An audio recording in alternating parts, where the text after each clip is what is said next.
பற்பொடிக்கு அதை அதிகமாக பயன்படுத்தினார்கள். சித்தர்கள் ஏன் அதை பயன்படுத்தினார்கள் என்றால், ஒரு பொருளுடைய உயிர்த்தன்மை அதிக நேரம் இருக்க வேண்டும். பற்களிலே வேப்பம் குச்சை வச்சும் பல் துளக்கலாம், ஆழம் உழுது வச்சும் பல் துளக்கலாம், நாயுருவி வேர் என்று சொல்வார்கள், அதை வச்சும் பல் துளக்கலாம். ஆனால் நாம் அதெல்லாம் பயன்படுத்தும் பொழுது, இந்த கருவேலம்பட்டை பொடியோடு சேர்த்து அதை பயன்படுத்தும் பொழுதுதான் அதனுடைய உயிர்த்தன்மை அதிகமாக நமக்கு இருக்கும். உயிர்த்தன்மை என்பதற்கு ஒரு உதாரணமாக ஒன்று சொல்கின்றேன். பச்சை மிளகாவை நாம் வாயில் கடித்து விட்டால்,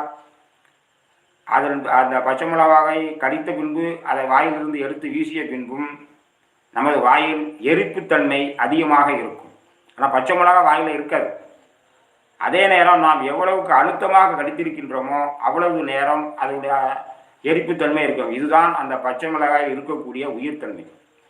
அதன் பின்பு சிறிது நேரத்தில் நாம் எவ்வளவு கடித்து அழுத்தமாக கடித்திருக்குமோ அதை பொறுத்து அதை உயிர். இதே மாதிரி ஒவ்வொரு பொருள்களுக்கும் உயிர்த்தன்மை இருக்கின்றது.